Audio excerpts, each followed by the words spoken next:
마태복음 5장부터 7장까지의 말씀을 우리는 주로 산상수훈이라고 이야기합니다. 산 위에서 주신 빼어난 말씀 이렇게 이야기합니다. 학자들은 예수님께서 가버나움과 게네사렛 사이에 있는 에레모스 산에서 말씀을 증거하셨을 것이라 생각합니다. 왜냐하면 갈릴리 근방에 사람들이 많이 모일 수 있는 장소가 거기밖에 없기 때문에 그렇습니다. 그리고 또 비잔틴 시대에 에레모스 산 근처에 산상수훈의 말씀을 기념하는 교회를 세웠기 때문에 역사적인 근거가 있기도 합니다.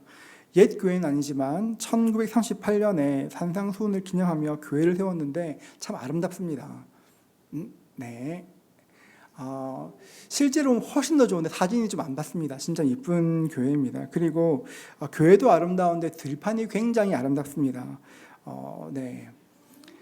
여러분 교양 있으시네요. 제주도인지 갈릴리인지 구분 안 되시겠지만 갈릴리입니다. 갈릴리가 지금쯤 가면 지금 꽃 좀 졌을 텐데 노란 꽃이 가득하고 또 저 노란 꽃 밑으로 빨간 꽃들이 피어납니다. 노란 꽃은 겨자꽃이고요. 빨간 꽃은 아네모네인데요. 이게 산 전체에 있으면 굉장히 아름답습니다.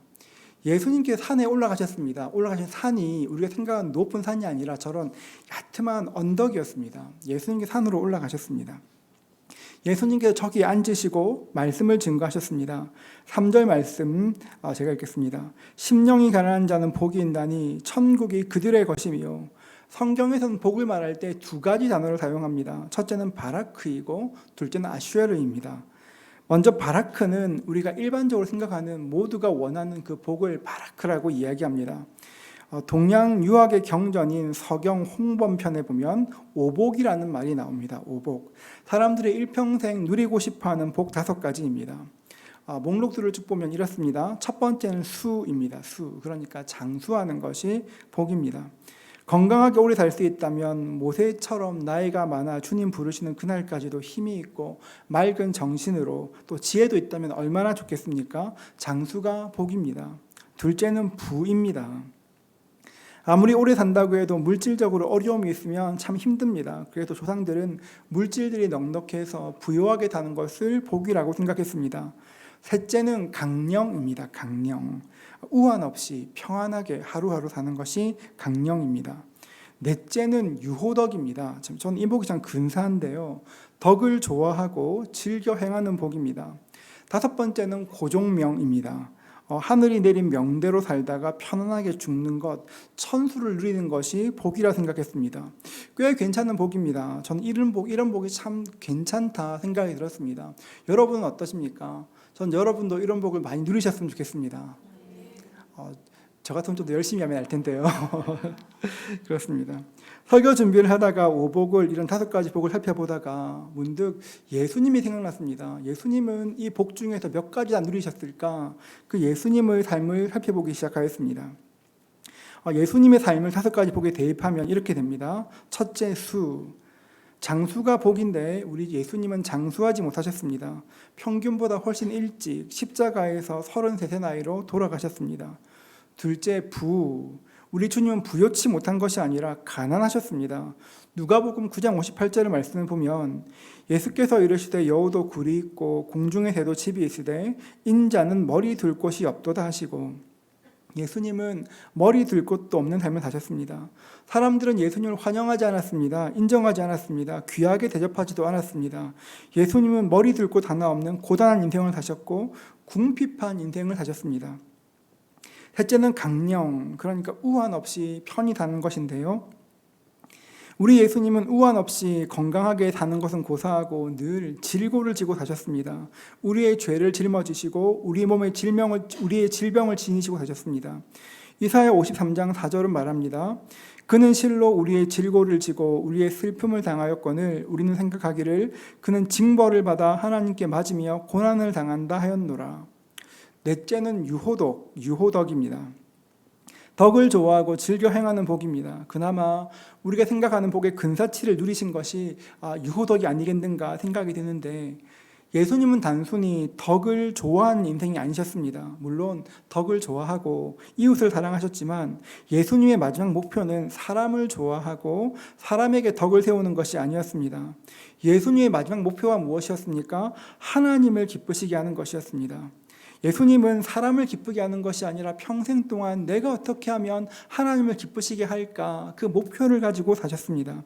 그러니까 유호덕과는 방향 자체가 다른 것입니다. 다섯 번째는 고종명입니다.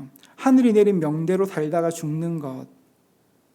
처음 수에 대해서 말했던 것처럼, 장소에 대해서 말했던 것처럼 우리 예수님은 제 명대로 살다가 돌아가신 것이 아닙니다. 십자가에 못 박혀 돌아가셨습니다. 벌거벗은 몸으로 피투성이가 되어 비참하게 돌아가셨습니다. 인간적인 표현으로 하면 비명에 돌아가셨습니다.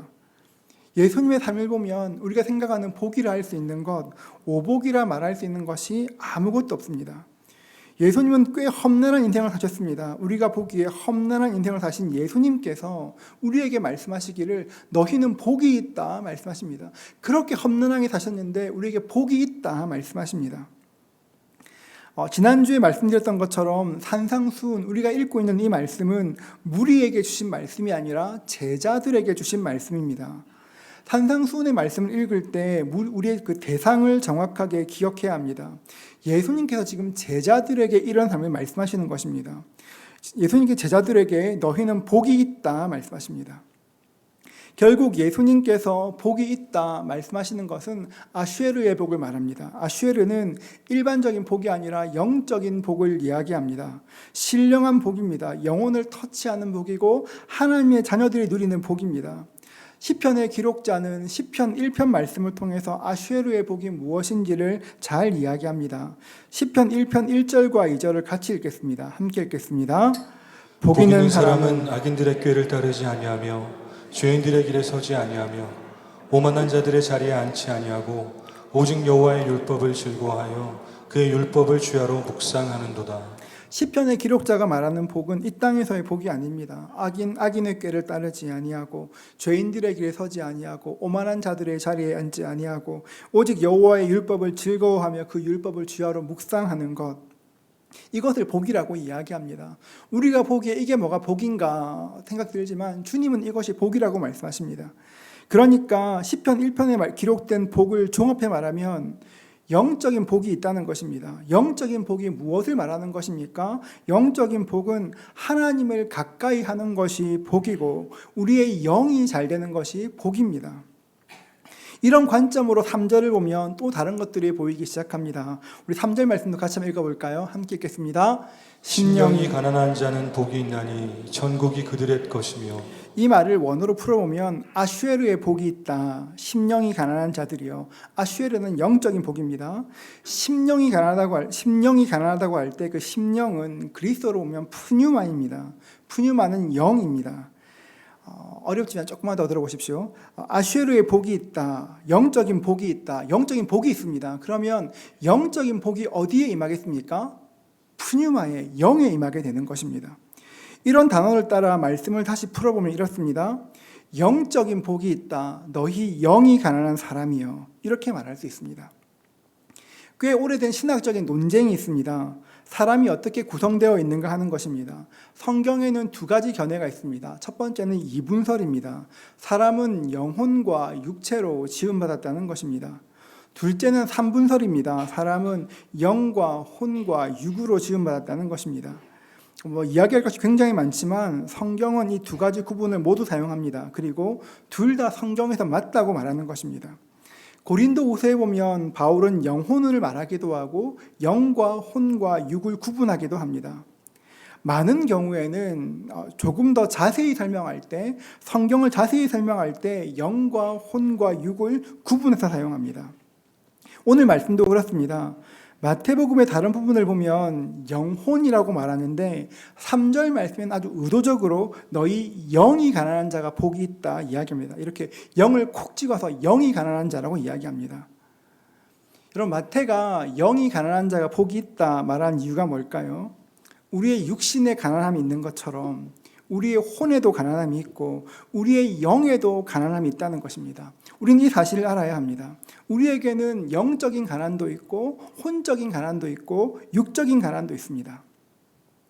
좀 뜬금없는 이야기이긴 하지만 저는 밥을 참 빨리 먹습니다. 보통 뚱뚱한 사람들이 빨리 먹습니다. 결혼하고 얼마 안 됐을 때 일입니다. 저는 천안에서 신학대학원을 다니고 있었고 아내는 부산에서 대학원을 하고 있었습니다. 신혼인데 제가 주말에만 내려가니까 얼마나 이렇게 마음 쓰면서 식사를 준비했겠습니까? 제 기억에 거의 잔치상처럼 아내가 이렇게 식탁을 준비했습니다. 준비하는데 시간도 꽤 걸렸을 것 같습니다. 식탁에 꽃도 있었습니다. 제가 그 식탁이 얼마나 감동했는지 모릅니다. 식사 기도를 하고 밥을 먹었습니다. 근데 진짜 정신없이 먹었습니다. 정신없이 먹었는데 먹고 나서 제정신이 돌아왔습니다. 정말 말 한마디 없이 오로지 먹는 것에만 집중해서 밥을 먹었습니다. 식당에 온 것도 아니고 아내는 하루 종일 음식을 준비할 때 어떤 이야기를 할까 이런 거 생각했을 텐데 전혀 개의치 않고 열심히 밥을 먹었습니다. 아내는 별말 하지 않았지만 참 미안했습니다. 엄청 미안했습니다. 그날 저녁 교회에 가서 기도하면서 하나님께 푸념 아닌 푸념을 했습니다. 하나님, 저는 밥을 왜 이렇게 빨리 먹을까요? 하나님, 저는 왜 이렇게 빨리 좀 먹을까요? 아내랑 이야기도 하고 좀 고상하게 밥 먹었으면 참 좋았을 텐데 저는 왜 그럴까요? 이렇게 기도하는데 하나님께서 한 가지 그림을 생각나게 하셨습니다. 아버지 교회의 밥상이었습니다. 저희 아버지께서는 개척교회 목사님이셨습니다. 제가 자주 이야기하지만 저는 살찐 것이 아니라 못 먹어서 부은 것이라고 그만 말을 하더라고요. 그렇습니다. 아버지께서 마산에서 목회하셨습니다. 1980년대, 1990년대에는 마산에는 수출 자유지역이라는 것이 있었습니다. 꽤 큰 산업단지였습니다. 한일합섬, 제일모직 그런 큰 섬유 공장이 있었습니다.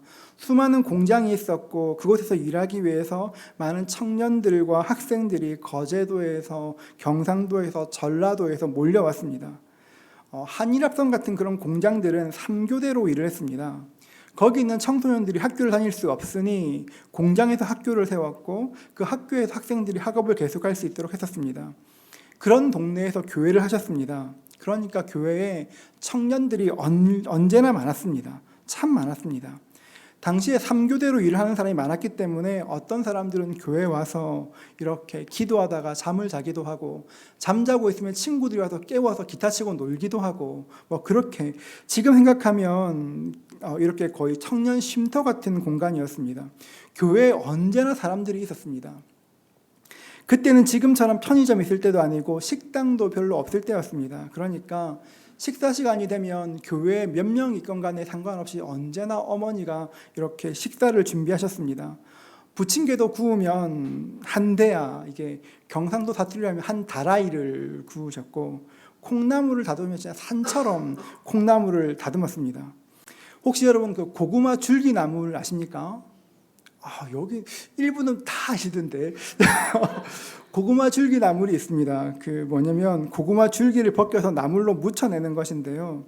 토요일 오후가 있으면 토요일 오후에 집에 있으면 오후 내내 그 고구마 줄기를 벗겼습니다. 벗기고 나면 손톱밑이 새까매집니다.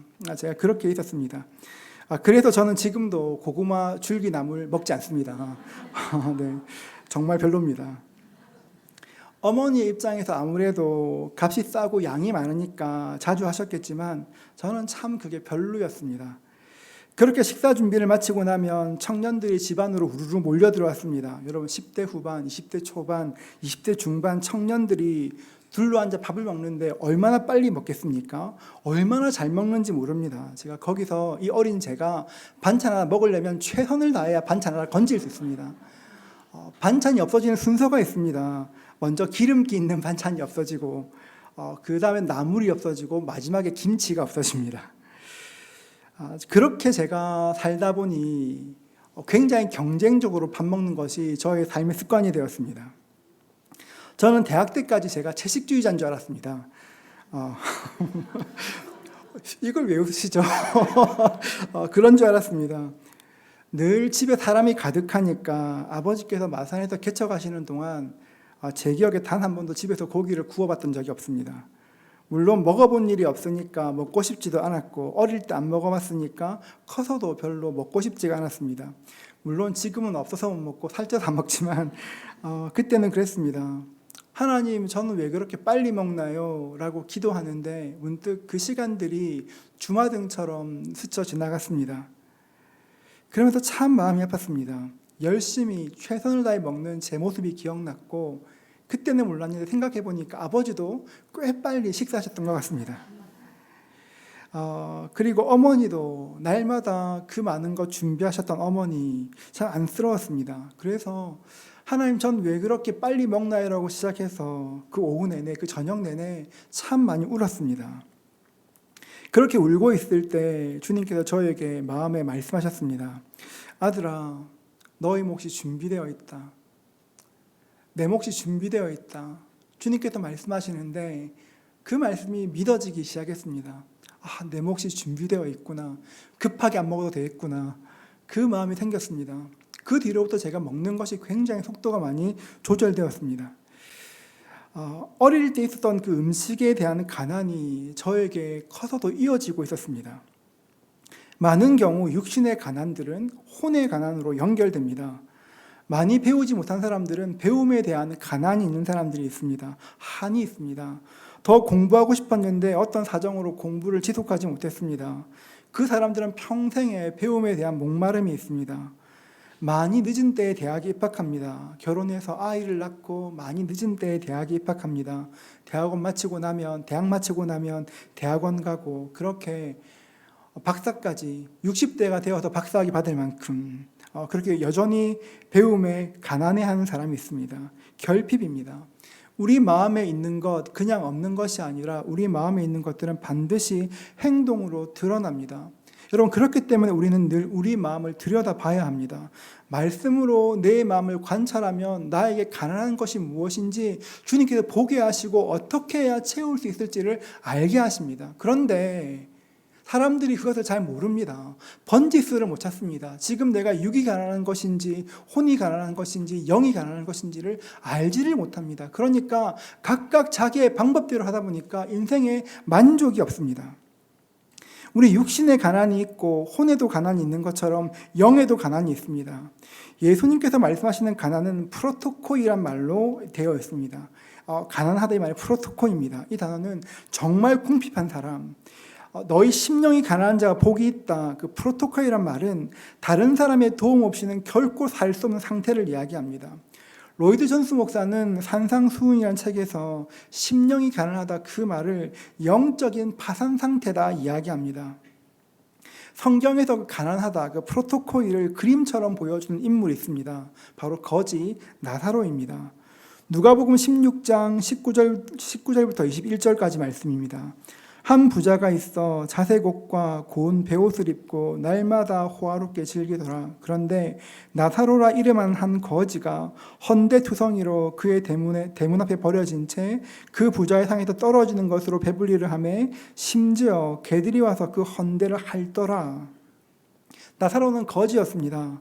먹을 것이 없었습니다. 극빈이었습니다. 그러니까 부자의 상에서 떨어지는 그 부스러기로 연명해야 할 만큼 어렵게 살았습니다. 게다가 몸에 피부병이 있었습니다. 피부병으로 몸이 헌데 잘 치료를 못하니까 개들이 와서 그 헌데를 핥을 만큼 극한 상황을 겪었습니다. 여러분, 그런데 예수님께서 심령이 가난하다 할 때 그 가난함이 바로 이 상태를 말하는 것입니다. 내 힘으로 아무것도 할 수 없는 절대 빈곤, 이것이 예수님께서 말씀하시는 가난입니다. 여러분, 이런 가난이 어떻게 복이라 말할 수 있겠습니까? 이런 가난 저주 아닙니까? 이런 가난은 복이 될 수가 없습니다. 그런데 예수님께서 말씀하십니다. 영이 가난한 사람은 복이 있다.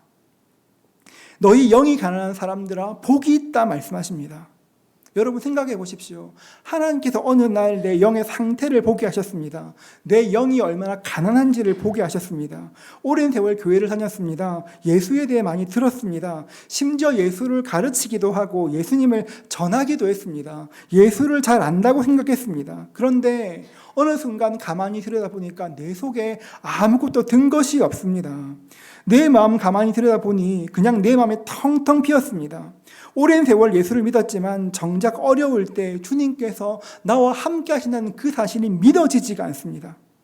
오랫동안 교회를 다녔습니다. 말씀으로 교제하는 것도 모르고, 오랫동안 교회를 다녔지만 말씀으로 교제하는 것도 모르고, 말씀을 통해 감동받는 것도 없습니다. 성령께서 계신 것 많이 들었습니다. 성령께서 계시지 압니다. 그런데 성령님과 인격적으로 교제하지 못하고 성령의 기름 부으심이 뭔지도 모릅니다. 물론 말씀을 압니다. 말씀 압니다. 성경을 몇 번이나 통독했는지도 모르겠습니다. 암송도 합니다. 그런데 그 말씀이 그저 이론으로만 합니다. 말씀 안에 있는 그 주님의 놀라운 깊이와 너비를 알지 못합니다. 성령님께서 내 영혼에서 어떻게 일하시는지를 경험하지를 못하였습니다. 그제서야 내 영을 보니까 내가 이런 사람이었구나. 내가 그렇게 오랫동안 예수를 믿었는데 내가 이런 사람이었구나. 내 영의 곤고함과 직면하게 되는 것입니다. 내 영이 파산한 것입니다. 하나님 말고 그 누구도 나를 도울 수 없구나. 그 사실을 알게 됩니다. 그 사실을 깨닫고 나면 하나님을 바라보게 됩니다. 그리고 주님의 불쌍히 여기심에 나의 모든 것을 희망을 겁니다. 왜냐하면 주님밖에 나의 영의 문제를 해결할 분이 아무도 없기 때문에 그렇습니다. 우리 주님 말고는 우리 영의 문제를 그 누구도 해결할 수가 없습니다. 마태복음 15장에 보면 수르보니게 여인이 등장합니다. 수르보니게 여인, 이 말은 이방인이라는 말입니다.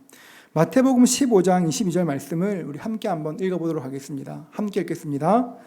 가나안 여자 하나가 그 지경에서 나와서 소리질러 이르되 주 다윗의 자손이여 나를 불쌍히 여기소서 내 딸이 흉악하게 귀신 들렸나이다 하되. 딸이 흉악하게 귀신 들렸습니다. 예전 번역을 보면 흉악한 귀신이 들렸다고 말합니다. 딸은 참 비참했습니다. 딸이 귀신 들렸으니까 얼마나 비참했겠습니까? 어느 엄마가 그 모습 보고 가만히 있을 수 있겠습니까? 어떻게 할까? 어떻게 해야 내 딸을 고칠 수 있을까? 찾다가 예수님에 대한 소문, 온 수리아에 대한 널리 퍼져 있는 예수님에 대한 소문을 듣게 되었습니다. 예수께 가면 고침받는다더라. 예수께 가면 귀신이 떠난다더라. 그 이야기를 듣고 마음에 간절한 소원을 가지고 예수님을 찾아왔습니다. 그리고 고쳐주십사 간절히 이야기합니다. 성경을 읽어보면 그 여자는 그냥 부탁한 것이 아니라 소리 질렀습니다. 얼마나 간절했겠습니까? 그런데 예수님은 단 한마디도 대답하지 않으십니다. 마태복음 15장 23절을 보면 이렇게 말합니다. 예수는 한 말씀도 대답하지 아니하시니 제자들이 와서 청하여 말하되 그 여자가 우리 뒤에서 소리를 지르오니 그를 보내소서.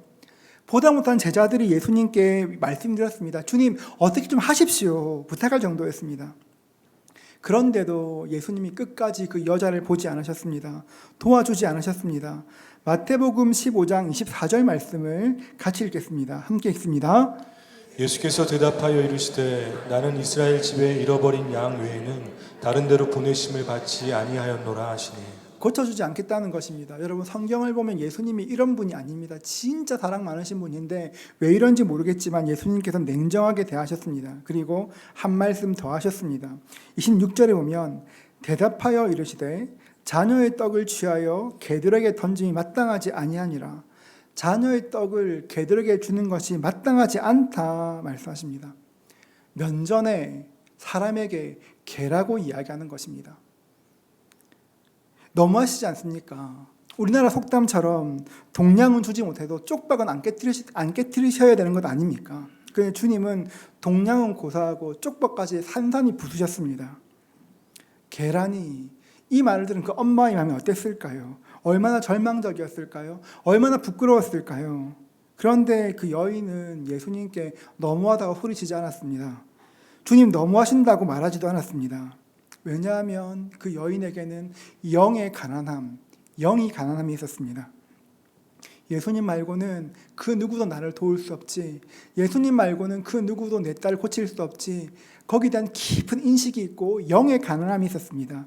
그래서 주님께 말씀드립니다. 27절 말씀 보면 그렇습니다. 여자가 이르되 주여 올소이다마는 개들도 제 주인의 상에서 떨어지는 부스러기를 먹나이다 하니. 예수님께서 개라 말씀하시니까 그 말씀 가운데 오히려 빛을 찾고 길을 찾았습니다. 그래, 개도 주인의 상에서 떨어지는 건 먹지. 그것을 알게 되었습니다. 그리고 주님께 고백하였습니다. 예수님께서 그 가난한 심령을 보셨습니다. 그 마음 아셨습니다. 28절 말씀도 같이 읽겠습니다. 함께 읽습니다. 이에 예수께서 대답하여 이르시되 여자여 내 믿음이 크도다 내 소원대로 되리라 하시니 그때로부터 그의 딸이 나으니라. 그의 딸이 나으니라. 그의 딸이 고침받는 은혜가 임하게 되었습니다. 여러분, 가난한 마음으로 주님을 찾는 것이 믿음입니다. 가난한 마음 가지고 주를 찾는 것이 믿음입니다. 죄가 우리 마음에 들어오면 가장 먼저 일어나는 변화가 뭔지 아십니까? 내 마음에 죄가 들어오면 가장 먼저 일어나는 변화는 뜻밖에도 다른 어떤 것이 아니라 내 마음이 부요해집니다. 죄가 우리 마음에서 주인 노릇하면 마음이 부요해집니다. 하나님을 의지하지 않습니다. 내가 할 수 있다고 생각합니다. 적극적인 사고방식, 긍정적인 생각, 그런 것처럼 내가 내 삶의 주인 노릇하려고 합니다. 사탄경이라는 것이 있습니다. 사탄교의 성경입니다. 사탄을 숭배하는 사탄교가 있는데 사탄교의 성경이 사탄경입니다. 사탄경의 1장 1절이 뭐냐 그렇게 하면 내 삶의 주인은 바로 너 자신이다 말합니다. 여러분, 굉장히 매력적이지 않습니까? 내 삶의 주인이 내 자신이라는 것입니다. 마귀가 우리 삶에 틈타면 가장 먼저 심어주는 것이 내 인생의 주인은 바로 너라고 이야기하는 것입니다. 근사해 보입니다. 사실 그런데 이 말은 꽤 오래전부터 사용했던 말입니다. 마귀가 첫사람 아담과 하와를 넘어뜨릴 때 했던 말이 무엇입니까? 내 인생의 주인은 너라고 이야기하는 것입니다. 네가 네 인생 주인이지 이야기하는 것입니다. 내가 내 삶의 주인이 되면 어떻게 됩니까? 내가 내 삶의 주인이 되면 자기에게 소망이 있다고 생각합니다. 내가 무엇이든 할 수 있다고 생각합니다. 여러분, 그런데 인간이란 존재가 그렇지 않습니다. 여러분, 진짜 무엇이든 마음먹으면 다 할 수 있습니까? 여러분, 그렇지 않습니다. 자기의 의지로는 시간이 지나면 바뀌어가는 그 호르몬 하나도 못 이기는 게 우리 자신입니다. 아무리 내가 이렇게 열심히 의지가 있는 것 같아도 호르몬 바뀌는 것도 못 견디는데 어떻게 우리가 우리 자신을 이길 수 있겠습니까? 나 자신에게 소망을 두면 결국 넘어질 수밖에 없고 눈물 지을 수밖에 없습니다. 그것이 인생입니다. 가난한 마음은 나 자신에게 소망을 두지 않는 마음입니다. 여러분, 가난한 마음이 무엇입니까? 나에게 소망을 두는 것이 아니라 하나님께 소망을 두는 것입니다. 가난한 마음이 무엇입니까? 나를 신뢰하는 것이 아니라 우리 주 예수 그리스도를 신뢰하는 것입니다. 그것이 가난한 마음입니다. 가난한 마음은 오직 하나님만 의지하는 마음입니다. 여러분 어떻게 예수님 만나셨습니까? 여러분, 언제 어떻게 예수님을 구주로 영접하셨습니까? 파산 선고받은 사람처럼 예수님께 나와 도움 구했던 그때를 한번 생각해 보십시오. 어떤 마음으로 주 앞에 나오셨고 어떻게 주님 만나셨습니까? 어떻게 주님 만나셨습니까? 여러분, 지금은 어떠십니까? 인생은 여전히 힘들고 영혼은 어두운 밤길을 여전히 걸어가고 있는데 어느새 내가 좀 안다고 좀 어떻게 되었다고 주님 손 놓고 혼자 그 길을 걷고 있지는 않습니까? 왜 지금은 하나님을 찾지 않고 왜 지금은 그때처럼 십자가를 바라보지 못합니까? 가난한 심령에서 간절한 기도가 흘러나오고 가난한 심령에서 감격적인 은혜 있는 감동적인 예배가 드려지는 것입니다. 예전에 북한 지하교회의 영상을 본 적이 있습니다. 예배 모습이었습니다. UN 조사에 의하면 북한은 종교 탄압 국가 중에서 압도적인 1위입니다. 북한 지하교회 예배에는 소리가 없습니다. 혹시 누가 들으면 안 되기 때문에 정말 작은 소리로 중얼거리는 것도 하지 않습니다. 예배의 마지막이 되었습니다. 그냥 보니까 그냥 무언으로 쭉 흘러갔습니다. 예배의 마지막이 되었습니다. 예배를 인도하는 목사가 없으니 거기 있는 거의 모든 사람들이 작은 소리로, 진짜 들리지 않는 소리로 주기도문을 암송하며 기도하는 것을 보았습니다. 제가 그 모습 보는데 충격받았습니다. 그분들이 주기도문을 암송하는 그 모습에 제가 너무 놀랐습니다. 주기도문을 암송하는데 하나님의 은혜에 감격하며 그 은혜에 감동하며 몸을 부들부들 떨면서 눈물까지 흘리며 주기도문을 암송하고 있었습니다. 충격이었습니다. 제가 그날 오후에 교회 본당에 혼자 앉아 주기도문을 저도 반복하기 시작했습니다. 100번, 1000번 계속 똑같이 그런 감정이 느껴질 때까지. 근데 제가 그렇게 안 되더라고요. 그게 안 되더라고요. 예배당에 앉아서 수십 번, 수백 번, 1000번 넘게 했는데도 그 감격이 느껴지지 않았습니다. 여러분, 가난한 사람에게 복이 무엇입니까? 가난한 사람들에게 복이 무엇입니까? 부요해지는 것입니다. 부자 되는 것입니다. 가난의 문제가 해결되는 것입니다. 그런데 주님께서 너희 영혼이 가난한 사람들아 부자 되게 해줄게 말씀하지 않으셨습니다. 너희 영혼이 가난한 사람들아 소원풀이 해줄게 하지 않으셨습니다. 우리 주님께서 무엇입니까? 너희 영혼이 가난한 사람들아 복이 있다. 천국이 너희의 것이다. 주님께서는 영혼이 가난한 자들에게 천국이 너희 것이라 말씀하셨습니다. 이런 팔복의 말씀을 다시 한번 읽어보겠습니다. 교독하겠습니다. 3절부터 10절까지인데요. 여러분 보면 밑줄 친 것이나 색깔 변한 게 있는지 잘 보시면서 보십시오. 교독하겠습니다. 심령이 가난한 자는 복이 교독하겠습니다.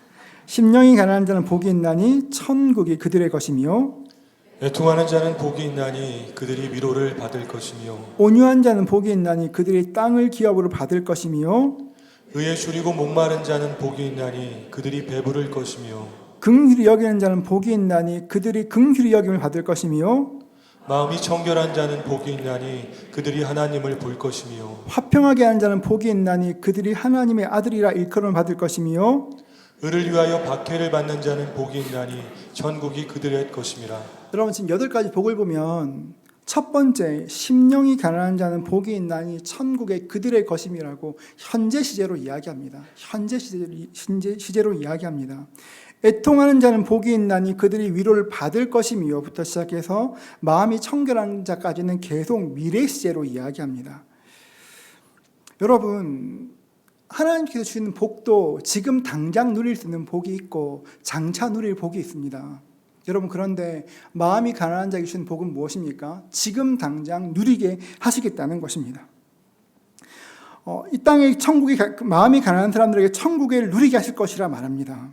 천국이 그들의 것이라고 말합니다. 마태가 말하는 천국은 하나님 나라입니다. 우리가 죽고 나면 갈 하나님의 나라가 있지만 이 땅에 살면서 누릴 수 있는 하나님의 나라가 있습니다. 이 땅에서 하늘의 예고편을 맛볼 수가 있습니다.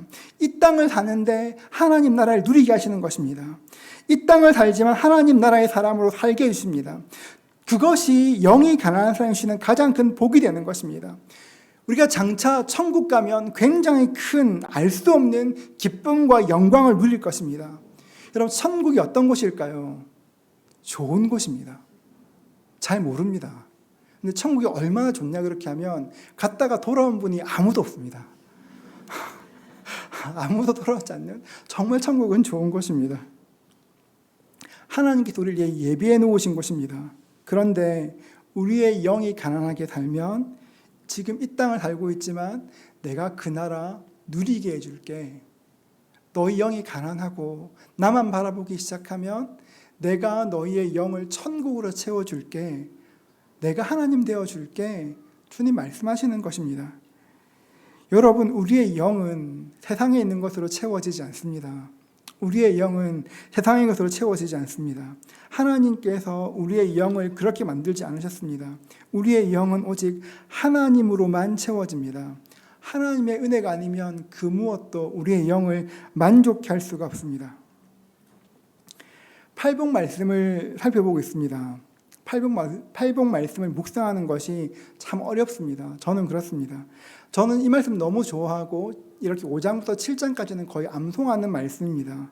너무너무 제가 좋아하는 말씀이라 설교를 쓰면 술술 풀릴 줄 알았습니다. 그런데 이렇게 안 되는 것도 오랜만입니다. 팔복이 이렇게 어렵게 다가오는 이유가 뭘까요, 여러분? 이 땅의 시대 정신이 바뀌어서 그렇습니다. 사진 하나 볼까요? 이 산은 이스라엘에서 그냥 굉장히 흔한 산 중에 하나입니다. 제가 찍은 사진인데 아무리 기억을 더듬어도 어디서 찍었는지는 모르겠습니다. 아무튼 이스라엘을 맞는데 어딘지는 잘 모르겠습니다.